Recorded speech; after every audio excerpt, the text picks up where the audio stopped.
Welcome to study with zero point channel. আমার প্রিয় ছাত্র ও ছাত্রী যারা 2026 সালে মাধ্যমিক ফাইনাল পরীক্ষা দিতে চলেছ, তাদের জন্য আজকের একটি গুরুত্বপূর্ণ ভিডিওর আপডেট নিয়ে হাজির হয়েছি।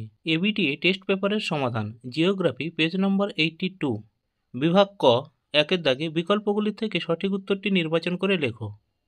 1.1 বিভিন্ন সঞ্চয়জাত ভূমিরূপ গঠিত হয় যে প্রক্রিয়ায়, এক্ষেত্রে সঠিক উত্তর অপশন নম্বর ঘ, আরোহণ।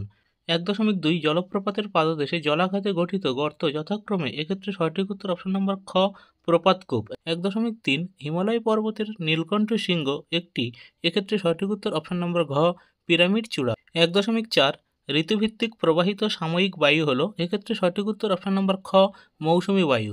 1.5 শৈলক্ষেপ বৃষ্টিপাত সংঘটিত হয় পর্বতের, এক্ষেত্রে সঠিক উত্তর অপশন নম্বর ক, প্রতিবাদ ঢালে। 1.6 একটি উষ্ণ স্রোতের উদাহরণ হলো, এক্ষেত্রে সঠিক উত্তর অপশন নম্বর খ, নিরক্ষীয় স্রোত। 1.7 ফ্লাই অ্যাশ কোন প্রকার বর্জ্যের উদাহরণ, এক্ষেত্রে সঠিক উত্তর অপশন নম্বর খ, শিল্প।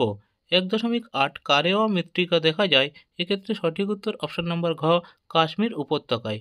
1.9 ভারতের বৃহত্তম সেচখাল হলো, এক্ষেত্রে সঠিক উত্তর অপশন নম্বর গ, ইন্দিরা গান্ধী ক্যানেল। 1.10 কর্ণাটকে আম্রবৃষ্টিকে বলা হয়, এক্ষেত্রে সঠিক উত্তর অপশন নম্বর ঘ, চেরি ব্লুজম। 1.11 ভারতের চা গবেষণাগারটি অবস্থিত, এক্ষেত্রে সঠিক উত্তর অপশন নম্বর ক, জোরহাট। 1.12 যে শিল্পের জন্য সল্টলেকের সেক্টর 5 বিখ্যাত, এক্ষেত্রে সঠিক উত্তর অপশন নম্বর ঘ, তথ্য প্রযুক্তি শিল্প। 1.13 ভারতের সর্বাধিক স্বাক্ষর রাজ্য, এক্ষেত্রে সঠিক উত্তর অপশন নম্বর ঘ, কেরল। 1.14 ইসরোয়ের সদর দপ্তর যে শহরে অবস্থিত, এক্ষেত্রে সঠিক উত্তর অপশন নম্বর গ, বেঙ্গালুরু। বিভাগ খ, 2-এর দাগে নিম্নলিখিত বাক্যগুলি শুদ্ধ হলে পাশে সু এবং অশুদ্ধ হলে পাশে অ লেখো। 2.1.1 দুটি নদীর মধ্যবর্তী অঞ্চল হলো দোয়াব, এটি শুদ্ধ। 2.1.2 ট্রপোস্ফিয়ারে উচ্চতা বৃদ্ধিতে উষ্ণতা বৃদ্ধি পায়, এটি অশুদ্ধ। 2.1.3 আপেক্ষিক আর্দ্রতা শতকরা হারে প্রকাশ করা হয়, এটি শুদ্ধ। 2.1.4 মুখ্য জোয়ারের বিপরীতে গৌণ জোয়ার তৈরি হয়, এটি শুদ্ধ। 2.1.5 ভারতে রাজ্য পুনর্গঠনের অন্যতম ভিত্তি ভাষা, এটি শুদ্ধ। 2.1.6 মরু উদ্ভিদ সরলবর্গীয় প্রকৃতির, এটি অশুদ্ধ। 2.1.7 হীরক চতুর্ভুজ রেল যোগাযোগ ব্যবস্থার সাথে যুক্ত, এটি শুদ্ধ। 2.2 উপযুক্ত শব্দ বসিয়ে শূন্যস্থান পূরণ করো। 2.2.1 অর্ধচন্দ্রাকার বালিয়াড়ি বারখান নামে পরিচিত। 2.2.2 ড্যাশ বায়ুস্তরকে পৃথিবীর ছাতা বলা হয়, এটি স্ট্র্যাটোস্ফিয়ারে অবস্থিত ওজোন স্তরকে পৃথিবীর ছাতা বলা হয়।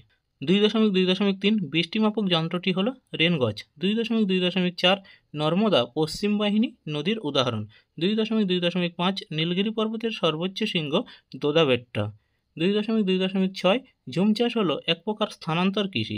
2.2.7 আরএফের পুরো নাম হলো রিপ্রেজেন্টেটিভ ফ্র্যাকশন। 2.3 একটি বা দুটি শব্দে উত্তর দাও।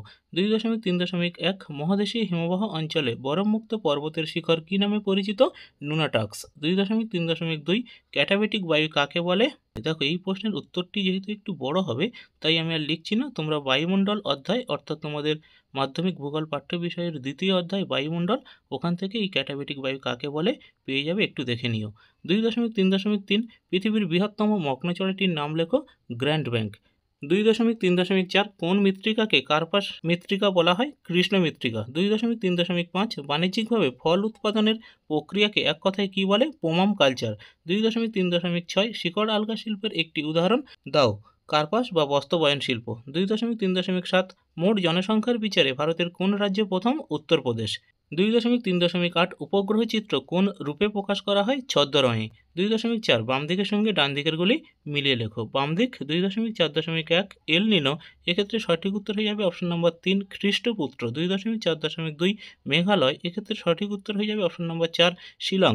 2.4.3 পাঞ্জাব, এক্ষেত্রে সঠিক উত্তর হয়ে যাবে অপশন নম্বর 2 সবুজ বিপ্লব। 2.4.4 দেরাদুন, এক্ষেত্রে সঠিক উত্তর হয়ে যাবে option number 1 survey of India.